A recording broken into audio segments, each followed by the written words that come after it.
Descubrí que mi marido usaba el coche que yo financié para lucirse con la amante. ¿Sabes lo que hice? Simple, dejé de pagar. ¿Y qué pasó después? Quédate ahí que te lo voy a contar. Me llamo Paula. Vivo en Almería y trabajo como analista financiera, desde casa, lo que me da cierta estabilidad y una rutina ordenada. Pero hay un sonido que nunca ha dejado el fondo de mi mente: la voz de Adán, repitiendo el mismo sueo, ao tras ao. Hablaba de ese coche como si fuera una llave mágica. Un modelo específico, con asientos de cuero, panel digital y faros que parecían ojos de tigre, como él describía. Ese coche lo cambia todo, Paula. Todo, decía, como si intentara convencerme. Pero yo ya conocía de memoria cada argumento. Para Adán, no se trataba de vanidad. O al menos, eso era lo que él insistía.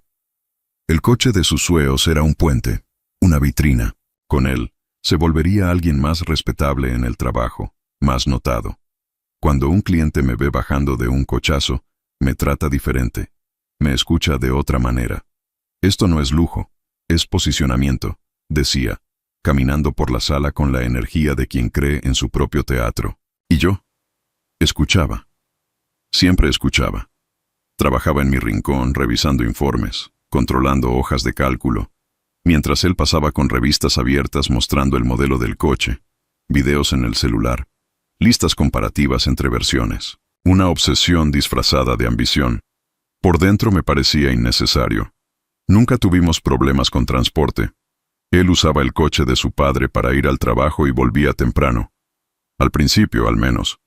Y yo, como siempre trabajé desde casa, nunca sentí urgencia de tener un coche solo nuestro. ¿Pero decía algo? No. Me callaba. Mi silencio se volvió un hábito. Él hablaba, yo asentía con una sonrisa neutra. Él soaba, yo dejaba.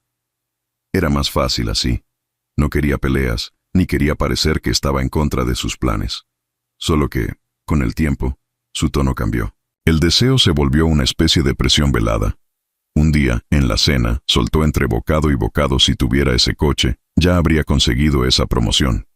Lo sabes, ¿verdad? Fingí que no escuché.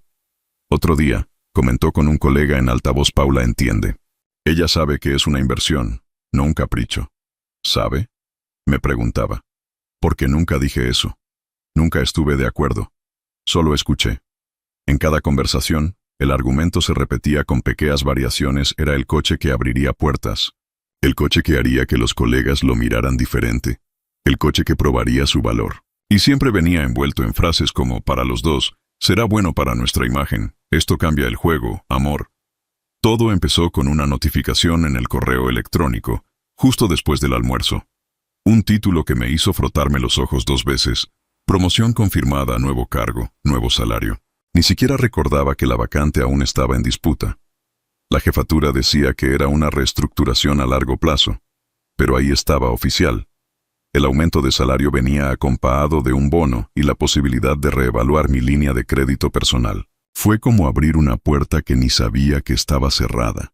Por primera vez en mucho tiempo, sentí que podía respirar, que no era solo números y contención. Por fin, podía hacer planes los míos. Y es en ese momento de euforia silenciosa, en esa mezcla de orgullo y ligereza, que tomé una decisión que sorprendería hasta a mí misma. «¿Vamos a ver el coche?», pregunté de la nada, mientras Adán hacía zapping en el sofá. Él se quedó paralizado. Me miró como si acabara de hablar en otro idioma. ¿En serio? ¿Ahora? Sí. Capaz encontramos ese modelo. La expresión en su rostro cambió como un chasquido, un brillo, casi una risa de Neo. En menos de 1 hora ya estábamos en una concesionaria en Almería. Él guiaba al vendedor con precisión quirúrgica. Sabía lo que quería, y sabía cómo lo quería. Motor 2.0, blanco perla, asientos de cuero oscuro, llantas de aleación. Y ahí estaba el coche de sus sueños. El mismo de las fotos, los videos, las revistas que dejaba regadas por la mesa de la cocina. Cuando el vendedor le entregó la llave, Adán se quedó inmóvil unos segundos. La tomó con ambas manos, despacio, como si fuera una reliquia sagrada. Luego me abrazó fuerte, su rostro pegado a mi hombro, los ojos vidriosos. «Cuando mi jefe me ascienda, te voy a ayudar con todo esto. Ya vas a ver», dijo, mirándome directo a los ojos. La frase me atravesó. No por el contenido, ya había oído promesas así antes, sino por la forma en que lo dijo. En ese instante, parecía sincero. Y quise creerle. Quise mucho. Firmé el financiamiento a mi nombre. La entrada, pagada con parte del bono. Cuotas que cabían con esfuerzo en el nuevo presupuesto. Hice las cuentas, revisé el contrato 3 veces. Todo estaba en orden. Mientras él ya sacaba fotos del coche con el celular, abriendo y cerrando puertas, ajustando espejos, yo lo observaba desde lejos. Me preguntaba si había tomado la decisión correcta. Pero ese día, esa tarde, estaba optimista. Quería creer que estábamos entrando en una nueva etapa. Que ese coche traería no solo beneficios profesionales, sino también nos acercaría nuevamente. Un símbolo de compañerismo, de conquista compartida. Sonreí. Él me devolvió la sonrisa, con ese brillo de quien acaba de cumplir el mayor deseo de su vida. No sabía, en ese momento, que la misma sonrisa que me hizo bajar la guardia sería exactamente la que me costaría el equilibrio. Pero allí, por ahora, lo único que existía era alegría. Y la llave en sus manos. En los primeros días, Adán cuidaba el coche como quien cuida de un hijo. Pasaba un trapo por el capó, programaba el GPS incluso para rutas que ya conocía, hablaba con entusiasmo del consumo de combustible. Se sacaba fotos con la pose de quien ha vencido una batalla interna. Y claro, repetía, esto lo va a cambiar todo para nosotros. Ya vas a ver. Pero el tiempo pasó, y las palabras no vinieron acompañadas de acciones. El primer mes del financiamiento pasó rápido. Yo pagué. Nada fuera de lo acordado, al fin y al cabo. Él aún decía que se estaba organizando, que pronto todo cambiaría. Pero vino el segundo mes, y luego el tercero, y el cuarto. Ninguna ayuda. Ni un centavo. Adán no solo no pagaba, sino que tampoco hablaba más del tema. Salía del apartamento temprano. Volvía tarde. Cuando se le preguntaba, respondía brevemente reuniones. Está pesado en el trabajo. Pero las reuniones no tenían horario fijo. A veces llegaba después de medianoche. Otras, ni avisaba que se iba a retrasar. Empezó a salir cada vez más perfumado, con ropa más cuidada. A veces se miraba en el espejo 2, 3 veces. El coche, que antes era tratado como un trofeo, se volvió una extensión de su cuerpo. Yo ya ni sabía dónde lo estacionaba. La cuenta bancaria, sin embargo, no tenía paciencia con los sentimientos. La factura llegaba al correo todos los meses, y no estaba interesada en la fase de nadie. Era mi nombre, mi crédito, mi salario yéndose para cubrir un bien que ya ni parecía nuestro. Poco a poco, fui notando el cambio. No solo en la rutina, sino en su forma de ser.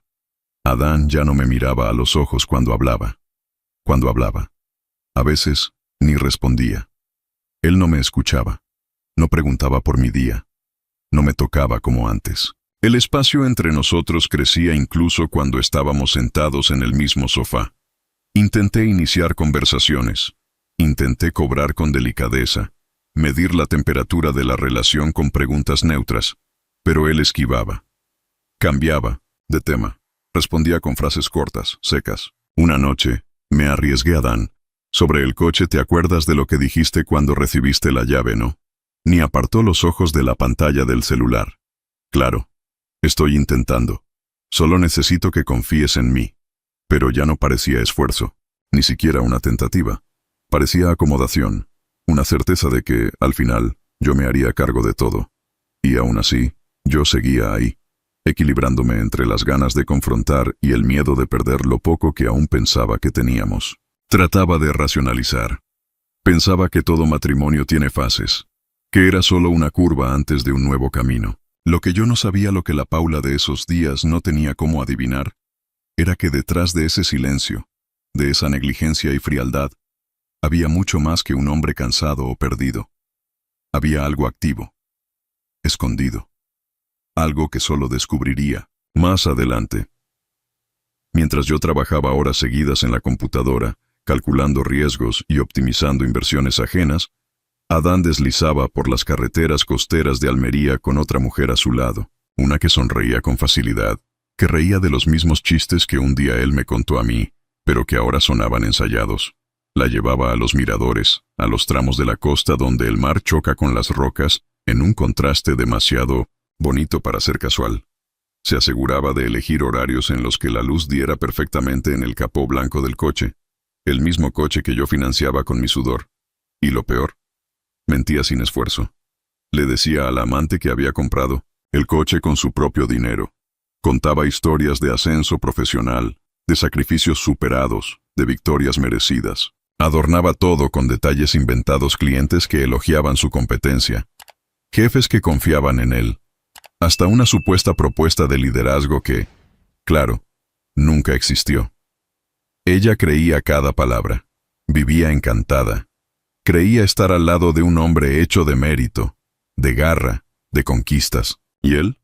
Él se exhibía. Hablaba del motor como quien habla de un trofeo. Posaba la mano en el volante con orgullo. Mostraba el sistema multimedia, el techo solar, los asientos de cuero, todo como si viniera de su propio esfuerzo. Ella reía. Se divertía. Decía que él era un ejemplo de hombre. Y Adán, alimentado por ese prestigio falso, se dejaba llevar. Hacía cuestión de parar en lugares concurridos, de estacionar cerca de restaurantes caros, de salir del coche despacio, como si todos a su alrededor debieran verlo. Mientras tanto, yo seguía en casa, haciendo frente a las cuentas, a los plazos, a las metas, pensando que él estaba en otro día largo en la oficina, tratando de destacarse, buscando esa supuesta promoción que juraba estar por llegar. Él era cuidadoso. Borraba mensajes, limpiaba rastros, mentía con la mirada firme. Hacía parecer que aún era el mismo hombre, que solo necesitaba tiempo. Y yo creía, porque el amor, cuando es ciego, no necesita pruebas. Basta una esperanza mal puesta para sostener un castillo entero. El coche se volvió el escenario del engao. Cada imagen que Adán proyectaba a la amante estaba construida sobre mi sacrificio, sobre mis horas extras, sobre las noches mal dormidas. Él mentía en ambos frentes. A ella le decía que era el dueño. A mí, fingía que estaba ausente por trabajo. La llamada llegó a media tarde, en uno de esos días normales en que la rutina devora cualquier sensación de sorpresa. Yo estaba revisando informes, atenta a las metas del trimestre, cuando el teléfono vibró. Era Inés. Su voz sonaba alegre, ligera, como quien llama para compartir una coincidencia divertida. Paula, te vi hoy en el centro con Adán. Estabas guapísima. Y ese coche increíble. Es el mismo que ustedes querían, ¿no? Mi mano seguía sobre el mouse, pero los dedos no reaccionaban. Intenté responder con algún sonido, cualquier palabra, pero ella ya continuaba con otro comentario. Y tu cabello, por cierto rubio, te quedó maravilloso. Nunca pensé que ese color te sentaría tan bien. Hubo un segundo de silencio. Ella creía que me estaba halagando, pero para mí, cada palabra sonaba como un código que no lograba descifrar. Yo no había salido de casa en los últimos 3 días, ni cambiado el color del cabello. Seguía con mi mismo castao oscuro de siempre, sin un solo reflejo diferente. ¿Estás segura de que era yo?, pregunté, tratando de mantener la voz firme. Absolutamente. Adán iba conduciendo, tú al lado, riéndose de algo. Les hice seas, pero pasaron de largo. Cerré los ojos. Intenté organizar el pensamiento, pero nada encajaba. Era como si se hubiera abierto una puerta de repente, y del otro lado solo hubiese un vacío. Agradecí la llamada con una frase cualquiera y colgué. No pregunté más. No quise oír más. Me quedé sentada varios minutos, mirando la pantalla del portátil, con los gráficos y números congelados como si pertenecieran a otra vida. La mente empezó a repasar todo, cada excusa, cada llegada tarde, cada conversación interrumpida cuando yo entraba en la sala, cada factura pagada sola, cada detalle del coche que él cuidaba como si lo hubiera pagado con su propio esfuerzo. La imagen era clara ahora. Él andaba por la ciudad con otra mujer en el asiento del pasajero. Una mujer rubia, con quien podía reír en público, fingir una vida que nunca construyó. Una mujer que, sin saberlo, vivía una mentira financiada por mí. Ya no era una suposición, era real. Una tercera persona lo había visto, y lo había reconocido, y fue en ese instante, con el teléfono aún caliente en la mano, que algo dentro de mí empezó a cambiar, no con rabia, ni con escándalo, sino con método. Sabía que, a partir de ahí, no bastaba con confrontar. No bastaba con discutir. Ya no era una cuestión de sentimiento. Era una cuestión de venganza. Durante mucho tiempo, Adán jugó con mi buena voluntad, mi paciencia, mi confianza. Ahora iba a descubrir lo que era lidiar conmigo. Entonces, preparé el tono adecuado. Elegí el momento, y un martes por la mañana, mientras él comía apurado una tostada, ya con el celular en la mano, inicié la conversación como quien quiere ayudar, como quien quiere resolver un problema de pareja con madurez. Estuve pensando sobre el coche, dije, como si fuese solo un tema más del desayuno. Él levantó los ojos por un segundo, desconfiado. Yo seguí. Con suavidad, tú eres quien más lo usa, quien conduce, quien lo llena de gasolina. Tiene mucho más sentido que esté a tu nombre que al mío. Tardó un poco en reaccionar, como si la propuesta necesitara ser decodificada. ¿Cómo así? ¿Quieres regalarme el coche? Sonreí. No. Solo transferimos la documentación. Pasamos el financiamiento a tu nombre. Pero no te preocupes por nada, Adán. Yo sigo pagando normalmente. Solo que así te lo dejamos más fácil. En ese momento, vi en sus ojos lo que parecía un relámpago de ventaja. La misma mirada de cuando cerraba algún trato y sabía que estaba ganando más de lo que había prometido. ¿En serio?, preguntó, intentando no sonar eufórico. En serio. Ya que el coche es más tuyo que mío en la práctica, nada más justo. Él mordió la comisura de los labios y asintió con la cabeza. En pocos minutos, ya estaba sonriendo, sacando conversación sobre la notaría, preguntando dónde sería mejor firmar, cómo funcionaría el proceso. Ni siquiera cuestionó el porqué del cambio, ni se molestó en desconfiar. En el fondo, creía que yo era exactamente lo que él necesitaba: una mujer conveniente, que resuelve, que facilita, que nunca alza la voz. Lo que no sabía era que en ese instante, mientras masticaba el último pedazo de tostada y se creía el astuto de la relación, estaba firmando el inicio de su propia ruina. Al día siguiente comenzamos el proceso de transferencia. Me aseguré de acompar todo de cerca, como la buena profesional que soy. Él salía de la notaría sonriendo. Me abrazaba como si yo fuera el premio mayor. Y yo le sonreía de vuelta. Con calma, firmamos los papeles, cambiamos la titularidad del vehículo y del contrato de financiación. Todo dentro de la legalidad. Ahora sí, dijo, saliendo del banco con los nuevos documentos en la mano. Parece que todo está encajando. Y yo estuve de acuerdo. Todo estaba realmente encajando. Pero no de la manera que él pensaba. Adán creía haber ganado más libertad, más control, la llave del coche, su nombre en el documento. Todo indicaba eso. No sabía que, en ese momento, dejaba de estar protegido por mí. Pasaron meses desde la transferencia del coche a nombre de Adán. Por fuera, nada cambió. Él seguía saliendo de casa todos los días como si llevara una corona invisible, con el paso seguro de quien cree ser dueño del propio mundo. El coche ahora era oficialmente suyo. Documentado, financiado, registrado. En el papel, era el resultado de su esfuerzo. En la práctica, yo aún pagaba todo. O mejor dicho, pagaba. Fue poco a poco. Un mes, luego otro. El débito automático dejó de funcionar. Las facturas empezaron a acumularse en el correo. Los mensajes del banco comenzaron discretos. Después vinieron las llamadas. Yo las atendía con la misma respuesta ensayada: número equivocado. Esto es una broma. Y cuando él, distraído, preguntaba por curiosidad, yo sonreía: nada importante. Gente insistente. Ni se molestaba en indagar. Estaba demasiado cómodo con la imagen que había construido el hombre exitoso con un cochazo, una amante y una esposa que nunca cuestionaba nada. Pero aquello era solo el silencio antes del impacto. La caída no ocurrió dentro de casa. Fue donde más dolía, en público. Era un sábado por la tarde. Adán había salido con la amante a dar una vuelta por la costa, como le gustaba decir. Ella, sentada en el asiento del pasajero, con gafas de sol y riendo fuerte. Él, con la camisa, abierta hasta el segundo botón, el brazo colgado por la ventana, desfilaba por el centro de Almería como si la ciudad fuera suya, hasta que, a la altura de la avenida Mediterráneo, sonó la sirena. Un control de la Guardia Civil detuvo el coche. Un agente se acercó por la ventana y pidió los documentos. Adán, aún intentando mantener la pose, entregó todo con la tranquilidad de quien cree no tener nada que temer. Un momento, Seor, dijo el guardia, analizando los papeles y yendo hasta la radio.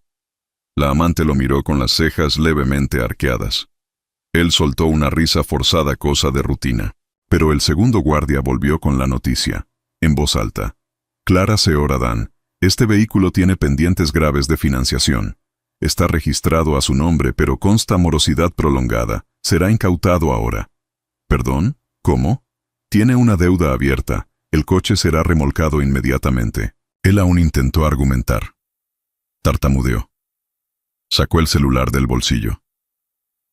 Esto debe ser un error. Puedo llamar a alguien. Seor, no estamos aquí para discutir. Los documentos están en irregularidad. El remolque ya ha sido solicitado. La amante bajó del coche antes incluso de que llegara la grúa. Cruzó los brazos, la mirada asqueada. ¿No pagas ni el coche que manejas? No es así. Esto es un error de la policía. Me dijiste que habías comprado este coche con bonificaciones, que estaba todo pagado. ¿Mentiste? Espera. Déjame explicar. Él se alejó. Se quitó las gafas con rabia. Lo miró como si no lo reconociera. Esto es ridículo. La mayor vergüenza que he pasado. Si no tienes dinero ni para mantener un coche, no me llames más. Cruzó la calle sin mirar atrás. Y él se quedó allí, solo. El coche fue enganchado a la grúa bajo las miradas curiosas de los transeúntes. Gente tomando fotos, murmurando. La escena era un espectáculo de vergüenza pública. Un hombre que, minutos antes, mostraba seguridad, ahora con los hombros caídos, viendo su símbolo de poder ser arrastrado por las ruedas delanteras mientras camiones tocaban la bocina alrededor. Adán volvió a casa como quien vuelve de un entierro, solo que el muerto era él mismo. La calle parecía más larga en esa tarde. Cada paso un recordatorio de que el mundo ya no era su escenario. La camisa pegada al cuerpo, el rostro quemado por el sol, los ojos buscando alguna explicación que el orgullo aún se negaba a aceptar. Abrió la puerta con la llave que apenas se deslizaba entre sus dedos. Cuando entró, yo ya estaba allí, sentada en el mismo sofá de siempre, con la notebook en el regazo y la expresión serena. Pero por dentro, cada parte de mí estaba en pie. Él no dijo hola. Tiró las llaves en la mesita de la entrada y se quedó parado. El silencio entre nosotros no era extraño, pero en ese momento pesaba diferente. ¿Vas a explicarme qué está pasando?, soltó, con la voz aún temblorosa por la reciente vergüenza. Cerré la notebook con calma y lo miré. Había tantas formas de empezar, pero opté por la más simple. ¿Quieres explicaciones? Bienvenido al club. Él bufó, se dejó caer en el sofá al lado y apoyó los codos en las rodillas. No estaba enojado, estaba perdido. Me detuvieron los policías, Paula. Me humillaron delante de todos. Se llevaron el coche. Ese es mi nombre, el que está ahí. Correcto, en el papel y en las deudas. Él me miró desconfiado, como quien empieza a juntar las piezas de un rompecabezas y no le gusta la imagen que está formando. ¿Dejaste de pagar? Sí. Hace meses. ¿Por qué? Su tono era casi infantil. Por lógica. ¿Recuerdas que, cuando el coche aún estaba a mi nombre, yo pagaba todo? Tú único laborabas con el combustible. Entonces pensé, si el coche ahora es tuyo, el financiamiento también debería serlo. Solo seguí tu razonamiento. Se levantó con rabia. Caminó por la sala como un león de circo desorientado. ¿Estás loca? Esto me destruyó, Paula. Lo perdí todo ahí, frente a ella, a los policías, a todo el mundo. Perdiste el coche, Adán. La dignidad esa la dejaste hace tiempo. Se detuvo. Me miró con los ojos bien abiertos, intentando entender si aquello era una provocación o solo la verdad desnuda. Tú sabías. Todo el tiempo sabías de la otra. ¿Es eso? Por supuesto que lo sabía. No soy tonta, solo fui paciente. Él retrocedió como si hubiera recibido una bofetada. ¿Y te quedaste callada solo para destruirme después? No.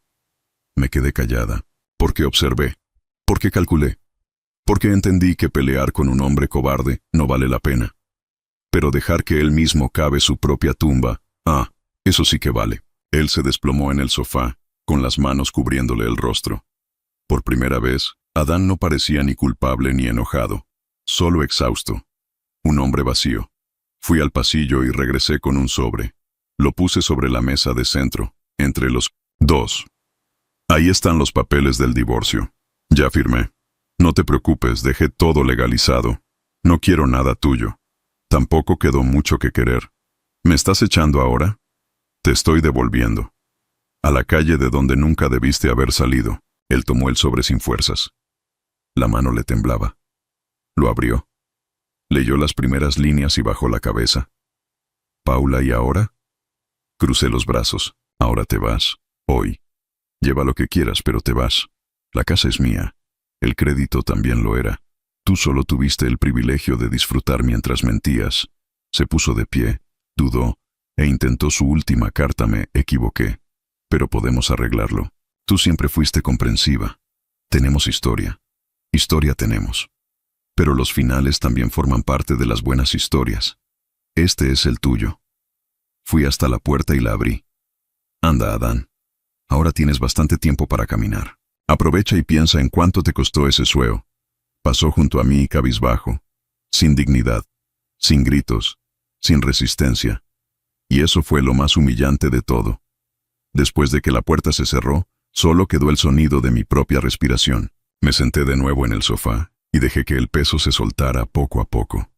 Los días siguientes fueron silenciosos, pero era un silencio distinto. No el silencio de quien traga resentimientos.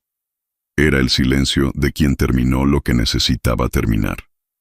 La documentación del divorcio siguió su curso. Las notificaciones del banco continuaron, pero ahora a nombre de quien las merecía. Y Adán, bueno, Adán se volvió historia. La amante desapareció. Él se quedó con las deudas, con la vergüenza, con las consecuencias de cada elección hecha con sonrisa falsa y promesas vacías. Yo, por otro lado, me quedé con la paz. No la paz de la venganza, eso sería poco. Me quedé con la tranquilidad de quien se vio caer, pero decidió levantarse con inteligencia. Me quedé con el orgullo restaurado, con el control de mis propias decisiones, con la calma de abrir el correo sin temor a cobranzas que no eran mías. Por primera vez en mucho tiempo, ya no necesitaba escuchar discursos sobre el futuro. Yo era el futuro. Adán creyó que estaba en control, paseando con la amante en un coche que ni siquiera era suyo. Al final, se quedó sin coche, sin mujer, y con una deuda que carga hasta hoy en el nombre y en la cara. Ahora dime tú, si fuera contigo, ¿harías algo diferente o devolverías el golpe igual? Comenta ahí, porque esta historia merece discusión.